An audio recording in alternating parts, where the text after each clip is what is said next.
Hey everyone, and welcome to Chef AJ Live. I'm your host, Chef AJ, and this is where I introduce you to amazing people like you who are doing great things in the world that I think you should know about. Well, it's the second Saturday of the month, which means it's time for the Arthritis Recovery Hour with Clint Paddison. Please welcome him back to the show. Nice to see you again, Clint. Last month's show was incredible. We got so many great comments and feedback, and even some people have sent in questions. Yes, it's a pleasure to be back. This is really helpful for me to put together this content, which I haven't shared anywhere else, especially today's content, and help me to organize my thoughts on this and to put it together in a way that'll be hopefully really helpful for people to build on our last session, which was all about diet and arthritis and its impact on gut health.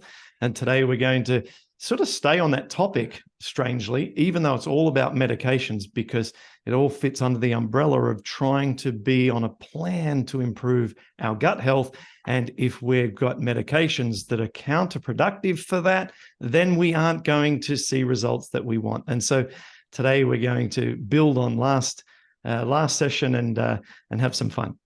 That's great. Well, do you have any percentages of how many people are affected by the different types of arthritis?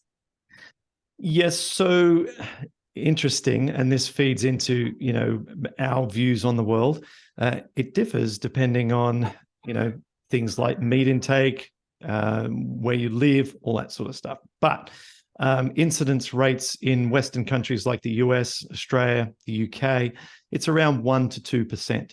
But there are some regions of rural Africa where incidence rates are virtually zero, where they eat very simple, humble root vegetables and so on. So, but in countries like ours, Australia, the United States, it's about 1 to 2%, which doesn't sound like that big, but if you're talking, let's say 300 million, and you're talking 1% of 300 million, that's still 3 million people with this disease, right? Just in the US alone.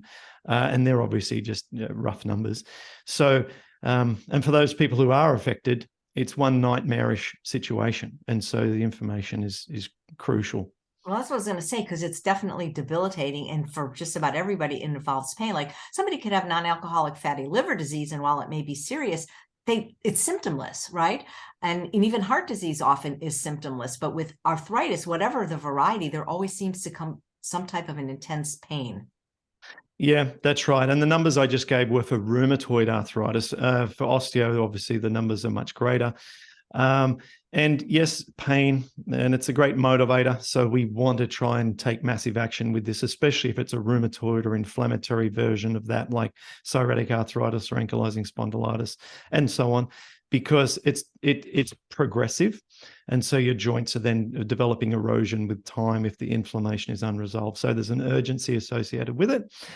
And it's a painful situation. So we got to get on top of it and do everything we can. I think with so many recovery stories like yours, Dr. Brooke Goldner's, and there's so many people that have reversed their autoimmune diseases, arthritises, you'd think that more doctors would take note and at least offer these type of solutions to the patients who are amenable.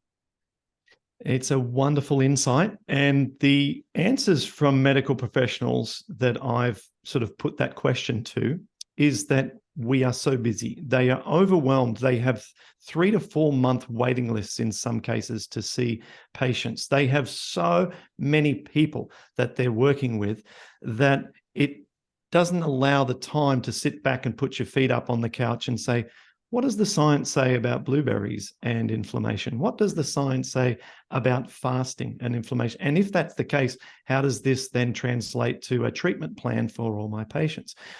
Well, that's what I've done. That's what I've done the past 10 years is look at the ridiculous amount of detail associated with nutrition and this disease, exercise, this disease, mental health, this disease, supplements, this disease. And that's what my content is all about, and especially what my book will be about that I'm trying to get into a finalizing sort of state at the moment. It is all the science that I can find supporting all of the lifestyle approaches that can minimize the symptoms of this condition. 600 references are going to be applied to support the information. And this, I'm hoping, will be the game changer for the medical community to be able to say, well, here's a resource that's evidence-based that I can comfortably recommend to my patients. And it addresses all the lifestyle factors in a way in which we can therefore hopefully see them to improve in parallel to just treating their symptoms with medication. And that's my objective. And I've got some marketing strategies around this, which I hope will work, which is I want everyone to buy one for themselves, one for their rheumatologist. That's going to be my book strategy. And I'm going to cover the costs of that second book for their rheumatologist if they do that. And I want the medical community to see that there is immense science around lifestyle interventions for this condition. Yeah, and so many other conditions, yet so many doctors think diet has nothing to do with your disease, even cancer. That's right. That's right. So, yep, that's the goal, and hopefully that plan helps to spread the word amongst the medical community. Well, before you get into today's presentation, would you mind answering a question that Susan wrote in after your last presentation? Yep. Thanks so much. She says she has hard lumps on her knuckles at the base of her index finger. She gets sharp twinges when she applies lotions to her hands or when drying them. She's assuming it's arthritis. Is there anything she can do about it? So the hard lumps could be nodules, which are related to an inflammatory underlying cause. So what I would suggest to her is she could do an intervention to see if there is a dietary link to her symptoms there, which may be as simple as just eating plant-based for a week and see how that goes. I wouldn't actually apply physical pressure to nodules. That was some recommendations to me when I had many nodules back in the day, and they don't rub out. They hurt to rub. It's best not to apply pressure to those. And then to see if the intervention works with the dietary. And I also find counterintuitively that exercising the hands through doing upper body workouts actually provides more blood flow, it provides a reduction of oxidative stress in an adaptive way, and can be really helpful. So not to avoid using the hands, but use the hands in a way where there isn't direct pressure onto those nodules. And there might be some improvements there without having to, at this point, see a specialist and find out if medications are needed. But if those don't resolve, then that might be something that's necessary. You know, not everybody that sends in a question is watching live. So I'm curious because sometimes people are already on a plant-based diet and still have some of these problems. Sure. And that's what we're going to talk about today, because we can talk about how the medications that they're taking may be impacting their health and whether or not there needs to be a chat with their rheumatologist to find out maybe if there's a switch that might be suitable for them. So why don't I share my screen and we get into this presentation here. And this presentation is called Rheumatoid Arthritis Drugs, Their Potential Impact on Your Gut Health and Healing Strategy. So that's what we're in for today. Can you see my screen okay? Is everything working? It looks fabulous. Okay, awesome. Well, let me launch in. A quick reminder, I'm Clint Paddison, a rheumatoid arthritis patient now of 17 years. I've created the Rheumatoid Solutions System, which incorporates multiple modalities to reverse inflammatory arthritis symptoms, including strategies around medication, which is what we're going to talk about today. This one has a mega disclaimer because I'm not a doctor. I don't claim to speak on rheumatology topics that are outside of my research area. What we're going to be covering today is the impact of medications on gut health, which is in my research area.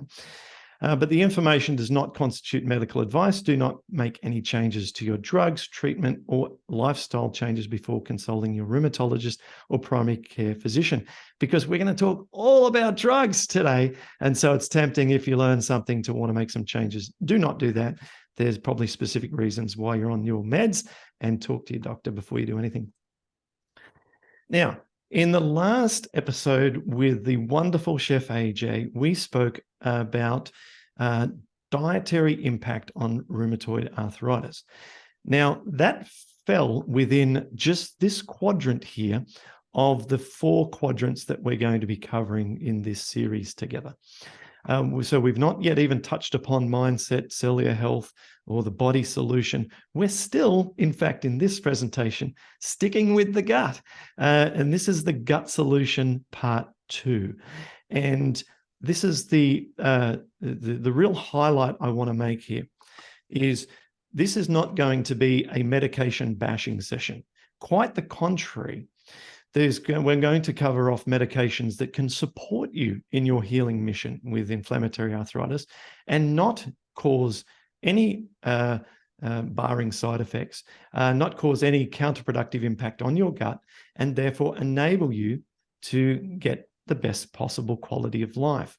So it's not a medication bashing session. It is a session focused on how do medications affect my gut and therefore affect my ability to reverse one of the underlying causes of the disease. All right.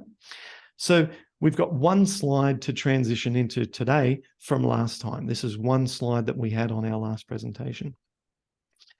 And what we're looking at here is a cross-sectional view. Firstly, in this section, a cross-sectional view of the epithelium, which is the gut lining inside your colon or large intestine. So these things here are called colonocytes, and on top we've got little villi which help to have increased cross-sectional area to food that's passing through food particles to extract nutrients and so on. And we've got good bacteria sitting on top of a whole bunch of beautiful and crucial mucus that stops things like large food particles and viruses and bacteria from getting too close to your bloodstream down here. And this is only one cell. This is absolutely ridiculously thin, right? So we need the mucus to provide this protection. Now, what can happen is if we lose our mucosal protective lining, and if we have inflammation at the gut wall, which is one of the most crucial aspects, we can then develop what's called leaky gut. And in between our colonocytes, we can get some of the stuff that's meant to be in here ending up in here. And this causes an immune response and inflammation. When we get an inflammation right here at the gut wall, that actually creates more separation of these epithelial cells, allowing more stuff to come on through. We talked all about this in the last presentation. So that's just a recap, and to bring us into sort of the mindset of why this matters is because it all comes back to the gut. And now, how do our medications affect this? Because if we've got medications that are negatively affecting this, then it's a situation where we're doing lifestyle changes which are a step forward, but our medications might be providing us with a step or even 2 steps backwards. And as a result, we're wondering, how come I'm not improving? This plant-based world, this isn't working for me. There's something wrong. Well, hang on a second. So what to expect in this presentation? You'll see my experience with some of the medications, particularly antibiotics. I'm going to talk about rheumatoid medications as an overview. I'm going to show you a slide with like all the drugs in one location, so it doesn't seem like some big black mysterious box. And then we'll look at a categorization that I've applied to these drugs to make it easy to see which ones are counterproductive to your gut and which ones are not. And then how to taper off the counterproductive ones. And then look at the long-term medications and see, how they can help us on our mission. A lot of them come with risks of infection because they're immunomodulatory or immunosuppressant. What can we do about that? And then we'll look at a gut-friendly medication model. How can we look at our meds knowing that we're going to be fine if we stick to a certain groupings? And there is so many horrible, ugly scientific citations that come with this presentation. I've put them all at the end. And this is a completely original presentation just for Chef AJ's audience. And therefore, I didn't spend the extra probably 2 hours. I ran out of time for that to nicely reference them all off. They're all at the end. If there's trouble from the replay of trying to find specifically one, just let me know in the comments below this video later, and I'll post the link, make it nice and quickly easy for you. So here we go. Now, here are all, or virtually all, the drugs that are used in rheumatology. So we have got here some drugs in red at the top. Well, first of all, we've got active principle, commercial name, mechanism of action, and then the route of administration.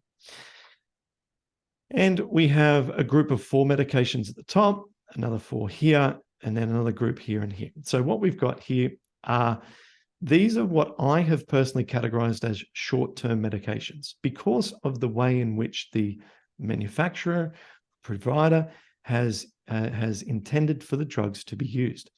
So these are non-steroidal anti-inflammatory drugs, and I'll get to these on the next slide too. Steroids, antacids, antibiotics. And then we've got the most common drug of all in rheumatology, which is methotrexate. Chef AJ, this is actually a low dose of methotrexate. Low dose of chemotherapy. So 90% of people with rheumatoid arthritis end up taking a low dose of chemotherapy as their medication. And it has its fors and against. I won't go into too much of that. Leflunomide, called a raver, sulfasalazine, a really old drug that has an antibiotic component. And then this is an anti-malarial, Plaquenil. Again, these drugs, most of these were discovered by accident, that they help with inflammatory arthritis. It's just fascinating, right?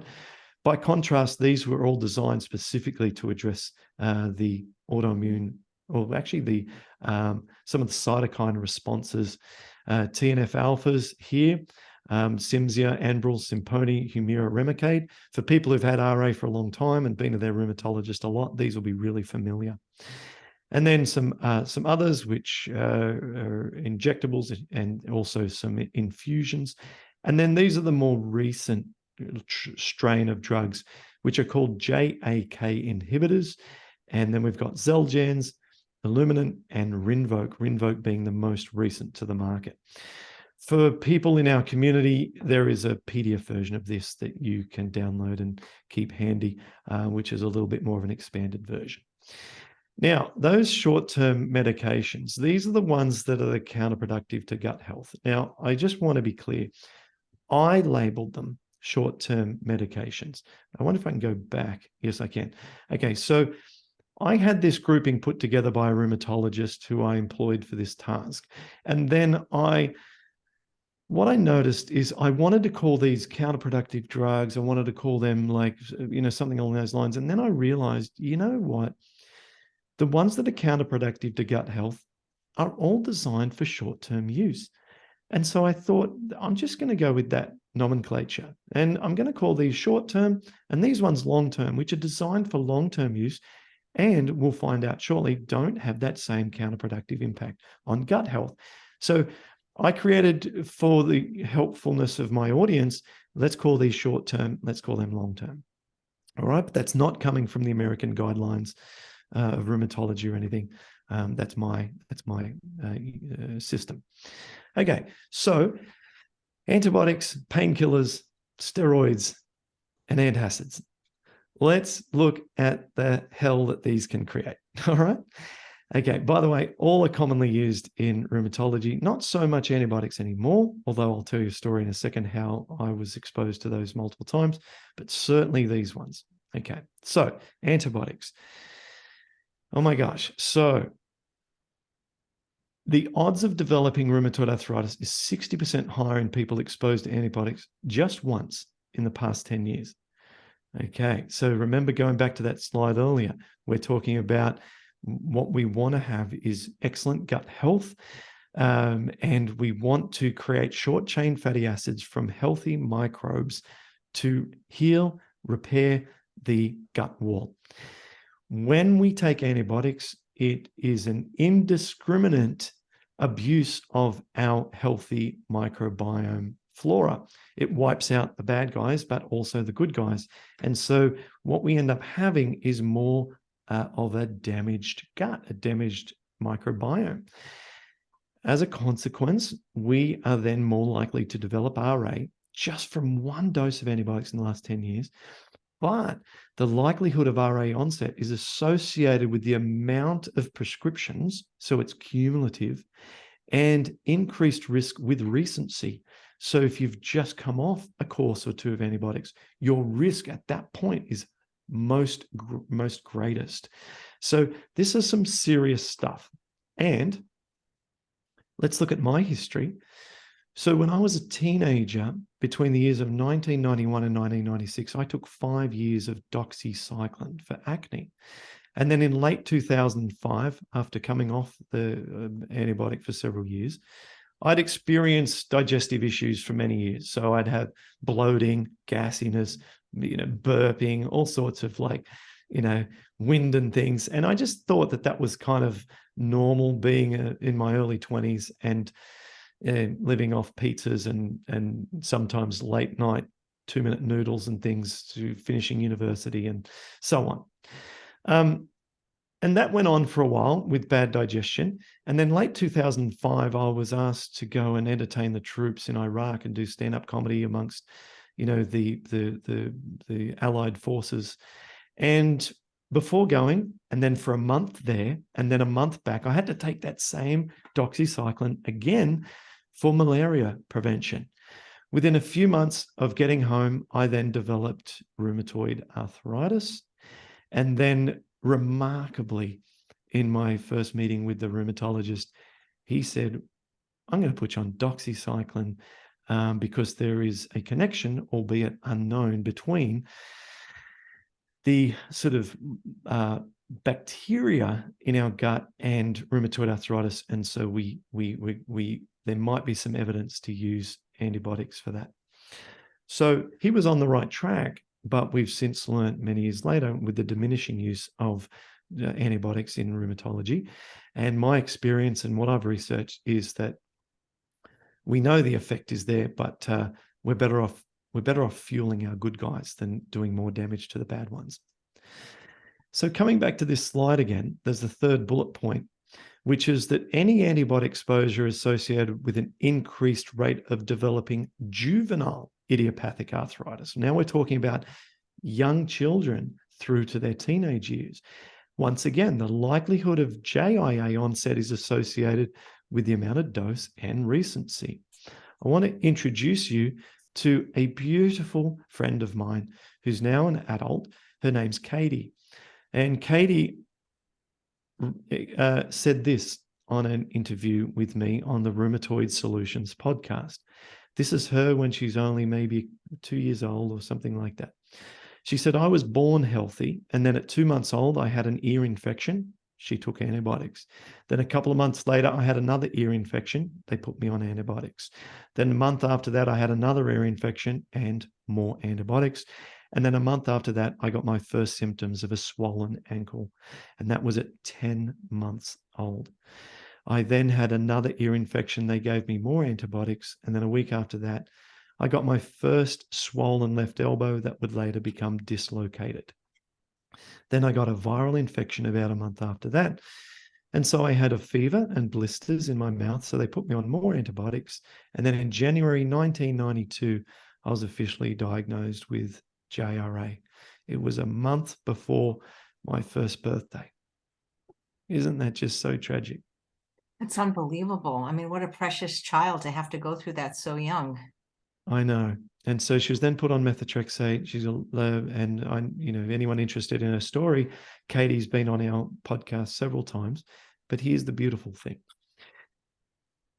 So Katie went through a lot of challenging years growing up, but last couple of years ago, she represented her state at Bikram Yoga and did tremendously well. She's got lots of permanent joint damage and lots of challenges, but following the Paddison program and becoming a student of the Bikram Yoga style, or now called 26 and 2, she's transformed her life and she's so inspirational.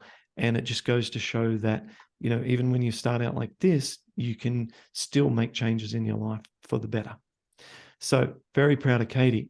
But that is an illustration of an association of how both for Katie and I, antibiotic use can be strongly connected to the onset of this disease. Now, some people might be watching this and say, but I didn't use antibiotics at least as much as I can remember as you guys, and I developed rheumatoid arthritis. Well, just keep in mind that a study in the UK showed that on average, antibiotics are prescribed to adults once a year. Once a year. Every year, that's antibiotics, antibiotics, antibiotics. Now, what's even more interesting is that antibiotics, it was found, are prescribed twice as frequently to females as to men. Now, it turns out that there is a 2-to-1 ratio of the incidence of rheumatoid arthritis amongst women to men. And whilst there's obviously a lot of other contributors, I just feel that, you know, we need to pay close attention to our use of antibiotics, because we know from the data that there is an associated risk increase every time we take antibiotics to developing this condition. So that's all we need to know. Just be discretionary and make sure there's a strong need each time. Okay, now what about if you need to take antibiotics short term? You can't avoid it because you have to. There's something that your body's not recovering from. That's fine. If you need to do that, then I encourage the use of a probiotic to assist with the recovery, and also lots and lots of fermented foods. So we want to be indulging in sauerkraut and kimchi if you can handle that stuff, and just miso paste if you like, and just try to increase your fermented food intake, eating lots and lots of plants. All right. So we don't be silly. We get whatever needs to be taken care of with the antibiotics if necessary, but then, you know, get your gut back on track the best you can as quick as possible.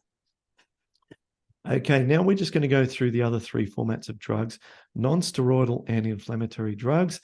So just all the side effects associated with the gut. We've got increased risk of gastrointestinal issues like stomach ulcers, erosions, causes leaky gut, reduces bone and cartilage healing, and can increase the defects in knee cartilage. These we don't ideally want to be taking long term. And you'll notice on the box, if you own a box of it, it just says only take for 2 weeks. It's printed on the box. All right. So we've got to be cautious with that. To get off these, fortunately, most people are able to taper at least their dosage amount or even come off them altogether by following our program, which is a plant-based diet. The plants tend to reduce the risks of these problems, which in turn then allow more of a healing environment for the gut. But we want to taper them only after we've seen improvements, not in an anticipatory way.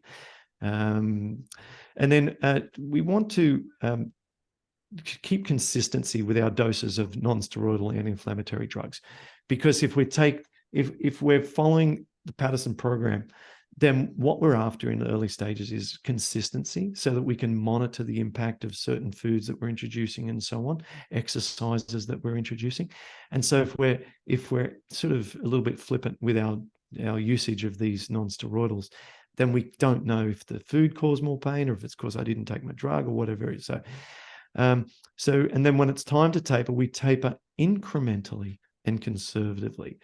I call these discretionary drugs. We don't need to ask our doctor in most cases whether or not we should take this at this dose or that dose. If that's the case for you, then this could apply. Okay, so this is Angelica, and I want to show you that we can come off the long-term use of these drugs using a plant-based diet. She was diagnosed in 2001. She had stiffness all over. She took ibuprofen and Tylenol. She denied the methotrexate and Plaquenil because she just didn't like the look of those. That's her story. She would say, I would take the non-steroidal in morning and night. If she forgot to take it, she would be in agony with veins in the back of her head becoming engorged. She couldn't get off the drugs. In 2017, she was watching TV. She had a nosebleed associated with the medications. It scared her. She knew it was related to the anti-inflammatory.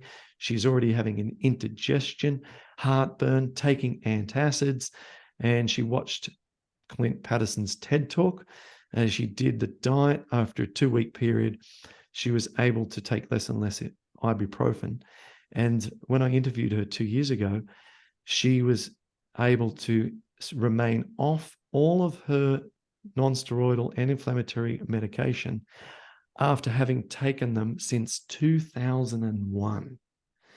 Okay, so that is like an incredible amount of time to be taking these drugs, and to be able to come off them in 2 weeks shows the power of a fiber-rich diet. Can I ask you a question based on Yes. her success story? Because Yeah. we have a question that came in from Donna, because she said that she's spoken to a lot of her friends who have the kind of things that Angelica had, sore joints, cramps, restless legs, they have confirmed rheumatoid arthritis, many are on medications. And she's spoken to them about the incredible benefits and healing that comes with a planned exclusive lifestyle. She's even sent your links, your TED Talk. But she says people are still not prepared to change how they eat. They're not even willing to try. Do they need to hit rock bottom? She wants to know. She thinks it's heartbreaking, and she wondered if you had any suggestions to help people see the light, or what tactics or sound bites have you found helpful? It's a wonderful question. I see this within family members. I'll get emails from a wife of someone who has rheumatoid arthritis, and they'll say to me, my husband, he eats awful. He's taking all of these counterproductive painkillers and everything. The long-term medications aren't working for him. But he just believes the doctor. He doesn't want to listen to anyone else. And he doesn't exercise. How come he won't just do what you say? Because I know that it would help him so much. And I don't have a beautiful answer for this. Why do people do what they do? Why are they not able to take that responsibility? Or why is it too frightening to make changes? I can only say that, the microbiome influences our thoughts. It influences our digestive juices. It influences, I should say, our interest in foods and our taste buds, I should be saying. Therefore, if you're in a state of dysbiosis, in a state of microbiome imbalance, the messages you're getting about what to eat, whether or not you should exercise, your whole attitude, it's all influenced by a dysbiotic gut. So the intervention to change that would just be to intellectually come to the decision that I'm just going to do this for 2 or 3 weeks. And then with the changes in the microbiome comes the changes in the reward system, the interest in the foods, and so on. And so our podcast would be the place that I would send someone like that to, because it's success story after success story after success story. And eventually you're like, there's 200 people telling me the same thing. And these are people who've been doing this for years now, not just last week, and they just happen to feel good. This is years and years of maintaining their health this way. So I think that'd be a good place to start. And if not, if someone's not into that, watch a fun movie like The Game Changers, where it's more it's like edutainment, so you can get curious that way about eating a plant-based lifestyle. Perfect. Thank you. Okay, so antacids. And so these are in the top 10 most used drugs in the world. We're talking about just, basically heartburn pills, right? They're used for a poor diet. Everyone in our community doesn't need these drugs. People who eat our way don't need these drugs. Do you know anyone who's hardcore plant-based, Chef AJ, who has to take antacids? Not really, unless they go on a cruise or something and have a bad Right. Okay, so this is really for a poor diet, or to compensate for the non-steroidal anti-inflammatory drugs, because they tend to assist against the side effects of the previous drug. So it's a drug for drug usage. And that's a double negative, because these ones increase pathogenic gut bacteria and they increase the risk of death at regular dose, the dose that you go and get from the local pharmacy. Again, all the references are at the back of this presentation. So our tapering plan here. Now, imbalanced acid production should resolve on a plant-based diet. Okay. And if it hasn't, it's because your plant-based diet is still maybe contains processed foods, or foods that are not as gentle as what's in our program. So we've got specific diet for inflammation reduction that I went through in the last presentation. Okay. So PPI, these are proton pump inhibitors. Proton pump inhibitor usage should be not necessary in due course, and you can gradually reduce the dosage as symptoms abate. You shouldn't be coming off these quick. This is basically a very, very slow transition. I heard Dr. Michael Clapper explain this at one of the events I did with him in Florida a few years ago. You can't be coming off these quickly, just very, very slow. And then rarely after 2 months should you be needing those. So if you've come off your non-steroidal anti-inflammatory and then you're able to come off this, you've created the most wonderful opportunity for your gut to then receive the gifts of your lifestyle changes. Now, I've got about 5 slides here, Chef AJ, all about the side effects of steroids. I don't want to bore everyone because some people, if they're on them, they're going to be motivated by basically the first bullet point. But I want everyone just to understand the sheer vastness of the negative impacts of steroid use. And about 50% of the RA population are on steroids, according to a recent study. That's a lot of people. But steroids should be thought of like a space saver tire on your car, one of those modern car tires that you get out of your trunk when you've had a flat. It's not a regular tire. It's a space saver tire. It's designed to get you out of an emergency and get you back home where you can be safe. You don't then drive the space saver tire around as a permanent part of your car for the next 12, 24 months. Okay. The American College of Rheumatology guidelines a couple of years ago said we should be using, or should be prescribing steroids to patients at the lowest cumulative dose possible for the shortest possible time because of the high awareness of potentially associated adverse effects. Okay, so what I'm saying here isn't controversial.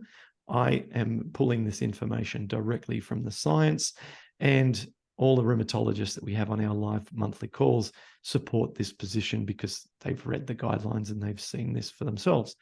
So you can see on the screen here, they disturb the gastrointestinal environment. They disturb the gut microbiome, put it into a more disease-like state. They upregulate bacteria that's associated with inflammation.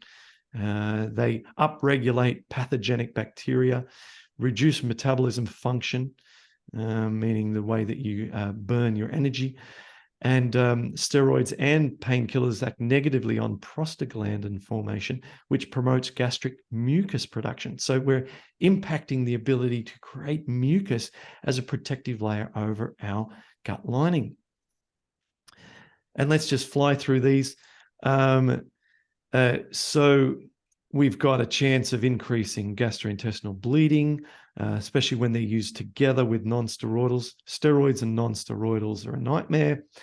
They decrease bone mineral density, reducing, creating vitamin D deficiency, increased risk of infection, which is a concern when you have rheumatoid because you're on immunomodulating or immunosuppressant drugs. A big study showed that when they are used in parallel with these biologic drugs, prednisone increases the risk of infection by 2.5 times. Increases RA sensitivity to stress, so we become sensitive to interpersonal conflicts and so forth. And you can read on about psychiatric adverse reactions. And other commonly known things that are generic to use outside of rheumatoid, facial rounding and all of these other unpleasantries. To summarize, in a 25-year review, prednisone use has a significantly increased risk of death with people with rheumatoid arthritis. We don't want to be on these things long-term. As per the American College Guidelines of Rheumatology, they're the shortest possible time at the lowest possible dose. All right.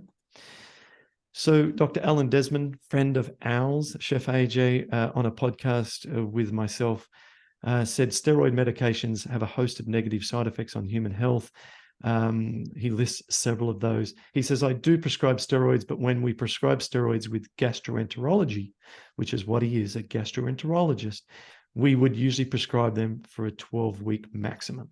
And we have to put someone on steroids more than twice a year, then we have to rethink our approach because We only want to use steroids for a short-term intervention. There's the gastroenterologist who is an expert on bowel health. Dr. Paul Goldberg, who runs the Goldberg Tenor Clinic out of Atlanta, Georgia, has this on his website, and I love this statement. He says, the longer a patient has been on steroids and the more they have taken, the greater the health recovery challenge is. Reversing the downward health spiral from long-term steroid use is neither simple nor quick.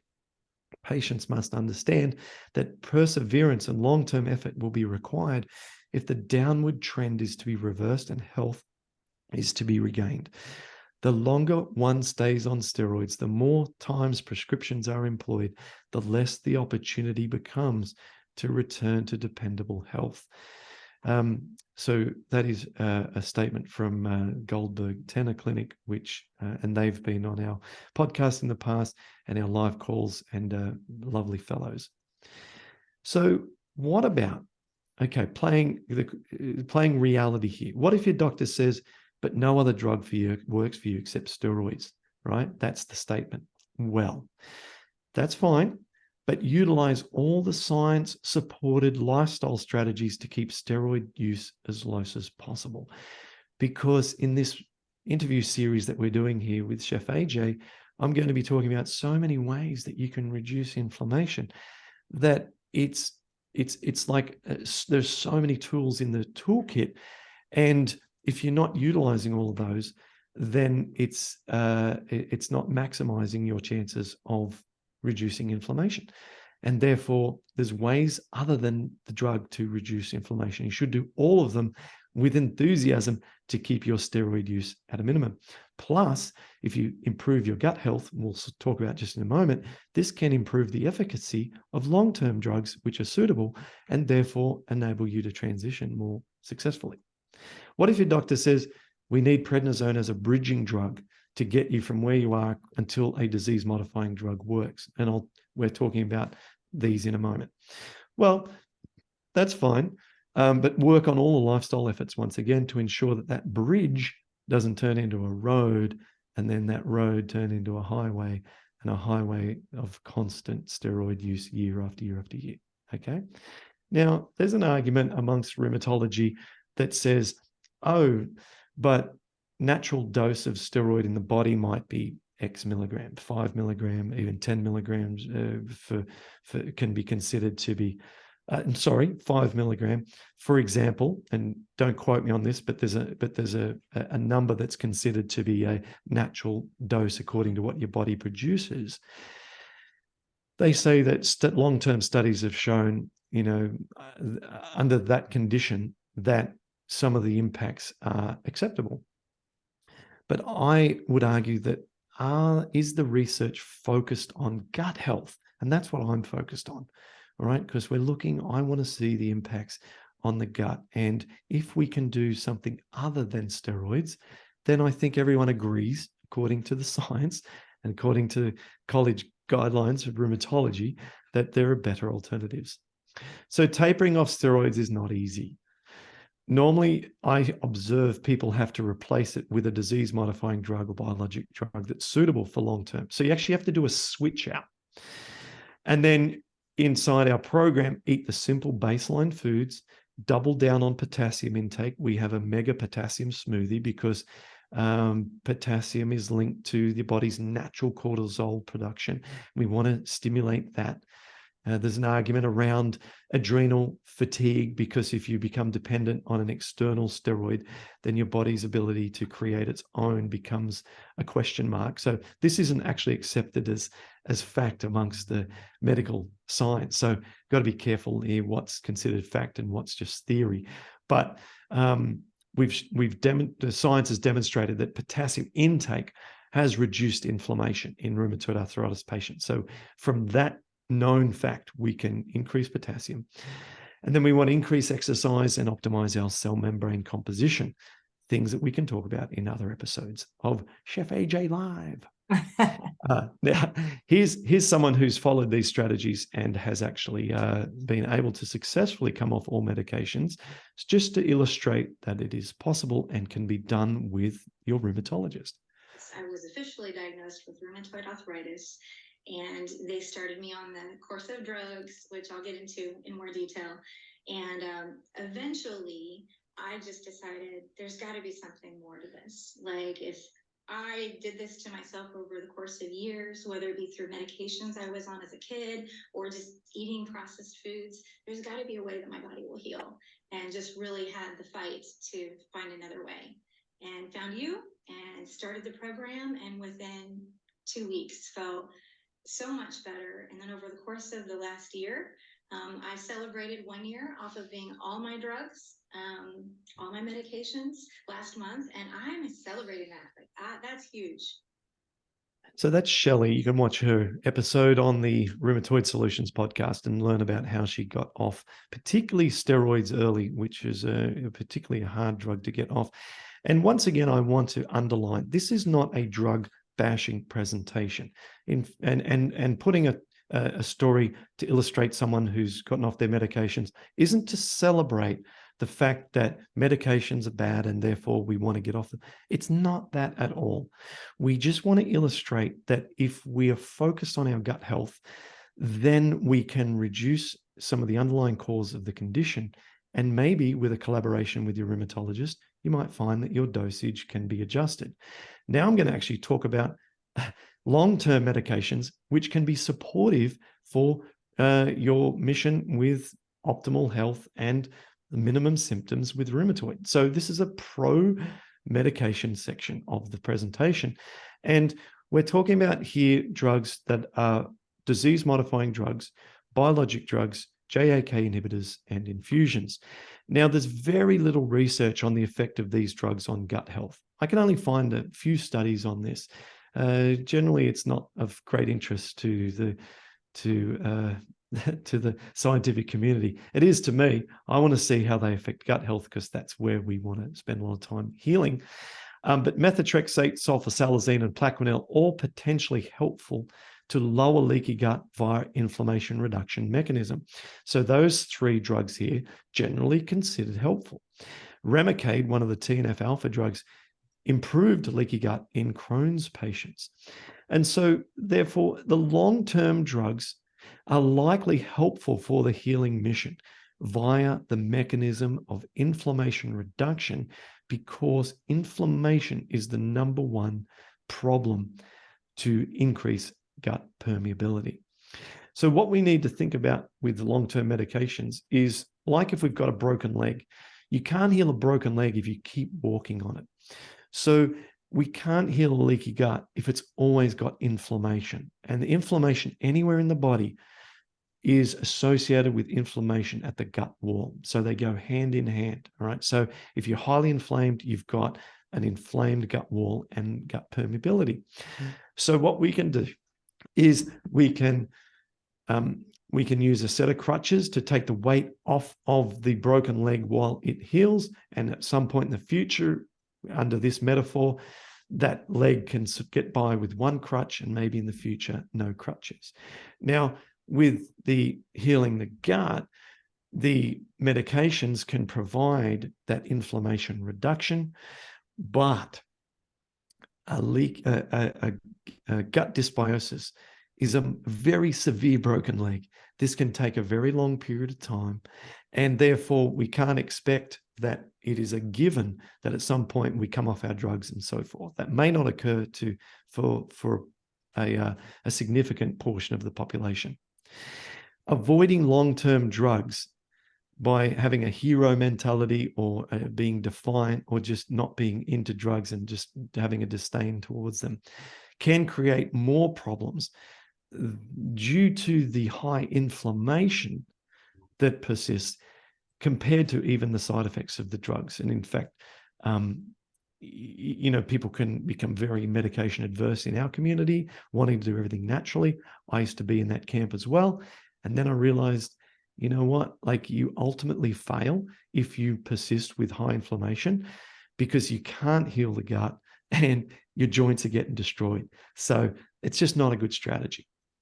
So the key if you're asking the question, can you reverse RA symptoms without drugs? It all comes down to levels of inflammation. If you look like the gentleman on the left and you've got inflammation in all multiple joints, then it's going to be probably beyond what's, physically possible. But if you look like the person on the right and you may only have, a little bit of inflammation, a little bit of a knuckle or a foot, maybe it's possible. For example, Jennifer. So her rheumatologist is familiar with our program. Her rheumatologist saw her and she had mild symptoms. And so rheumatologist said, look, I'm not going to give you drugs. I want you to go and do this program. She went and did the program. And then 6 months later, her C-reactive protein was below 1. It's meant to only be below 5. Hers is below 1. And the rheumatologist discharged her and she hasn't seen her since. She says, apart from 1 or 2 episodes where I've eaten incorrectly, I've been completely symptom-free and medication-free from rheumatoid arthritis. Now, in the medical community, this typically never occurs, right? Even low symptoms are treated aggressively with drugs. But here's an example of someone with low symptoms, given a lifestyle approach that works, and became symptom-free long-term. So it is possible. But the key comes back to, how inflamed are you? So don't exhaust more than 2 to 3 months without a long-term drug if all the natural strategies that you're deploying aren't enough, right? Don't go year after year after year persisting, trying to say, I can beat this, I can get this inflammation under control if you're highly inflamed, because the odds are all stacked against you. So here is a gut-friendly medication model. So the first step, let's get inflammation down as quickly as possible. Use all the natural strategies that are available to you, all of which are inside our plan. I'll be sharing many of those on this free presentation series as well. And then if they're not enough, then get onto a sensible long-term medication. Step number 2, with the sensible long-term medication and all the natural strategies, you should hopefully be able to come off the short-term drugs, which are going to prevent a lot of the progress that you're aiming for. And then step number 3, build your lifestyle skills. Become a master of strength building. Become a master of plant-based cooking. Work out how to make the foods more delicious. Expand your food base. Improve the diversity of your microbiome. Work on your mental health. Become happier. Do all the things that support good lifestyle practices. Number 4, demonstrate control. Show at your blood tests that you've got your inflammation right down, and with the imaging that's done with your specialist, hopefully show that your erosions are not progressing in your affected joints. And then you can have a discussion with the doctor. You know what? Like, do I need as much medication as what I'm taking? And can we explore a change? And if you've done all these things and you're a master of your condition, then this conversation will be quite welcomed by the doctor, who'll find your case very different to most of his patients, or his or her patients, and potentially explore this. So consider this. And again, this is not medical advice, right? And I may invite criticism that I'm even talking about medications, not being a medical doctor, but that's okay, because I'm here to serve folks who are interested in healing their gut, and I believe this is a good way to go about it. And all of this involves common sense and conversations with your doctor. See, discuss with doctor. Okay. Now, what about risks? What about risks of infection? What comes up at this point in conversations in our support group, if I put forward this set of cards and say, look, you're doing all these wonderful things, and yes, yeah, you're going great with all your lifestyle, but you've still got inflammation, and the question comes back, but I'm terrified of infection of these medications with COVID around and all of that. And it's true. I have listed on here all of the infection facts, the reality of infections on biologic and JAK inhibitor style drugs. It's true. But guess what? You're going to be eating a plant-based diet, and a plant-based diet reduces the infection risk of many of the specific concerns that come up with those particular drugs like tuberculosis and shingles and so on. And so on my screen here, you can see a list of ways in which a plant-based diet reduces the risk of those same exact things like hepatitis B, hepatitis C, reduces shingles, has been proven to the treatment of tuberculosis, helpful for tuberculosis. It can boost natural immunity, manage symptoms, and prevent or diminish hepatotoxicity associated with tuberculosis drugs. And some species are being investigated for actually inhibiting tuberculosis development. So we've got a strategy that works against the number one concern of going on those drugs. So people then say, okay, now I'm on a long-term drug and I want to get off it because I'm doing so well. Can I now get off the drug? And again, this is back to the discussion with the rheumatologist, but I just want everyone who's in that position, who's got a great lifestyle and the medication is working for them, everything's going well, don't be too quick to come off the medication. Don't be too quick to ask for a taper, because we want to celebrate the lack of drama. With rheumatoid arthritis, when you've got uncontrolled inflammation, it is a living nightmare. And so if we can get years and years of low inflammation, controlled disease state, and feeling in a state of remission, if you like, it's a wonderful place to be. Life's good in that circumstances, okay? So there's a reason to celebrate improved health, but there's no trophy for coming off medications. It's not going to get you a fanfare of any kind, okay? So it is only a consequence of all the hard work you put in. It's not a goal in amongst itself. But if you want, have a chat with your rheumatologist, work closely with her or him about your levels of meds. But to thrive, to really thrive with rheumatoid, we need more than drugs typically. So an article that was published in the Journal of Rheumatology monitored 466 RA patients over 3 years. Patients were on established medications for at least 6 months and were allowed analgesics, non-steroidal painkillers. They were allowed steroid injections into their joints. They were allowed to be on Plaquenil, sulfasalazine, methotrexate, or leflunomide, and be able to take steroids up to 7.5 milligrams per day. After 3 years, many of their disease indicative markers were worse than at the beginning, even under this model. The researchers said it proved hard to suppress C-reactive protein levels. So if you're only going with a drug model and you're not addressing the underlying cause and all the other contributors to dysbiosis, if you're not addressing the physical need to move joints to reduce inflammation and all of the other aspects, you're going to find it hard to suppress C-reactive protein levels, even under a complete medical model such as the one described. So if anyone wants help, we can assist you with providing that complete 360-degree approach to this condition. Inside Rheumatoid Solutions, we've got the dietary side of things covered in full with the Paddison program. We will also, inside Rheumatoid Solutions, support you with guidelines around all other aspects of the condition. This is like a Netflix library of nearly 1,000 quick how-to videos solving problems for RA patients. And then each month we have live calls with rheumatologists and other medical doctors and interviews with them and live Q&A. So you can get answers about your condition directly from the specialists who are holistic, who understand a lot more about the lifestyle interventions.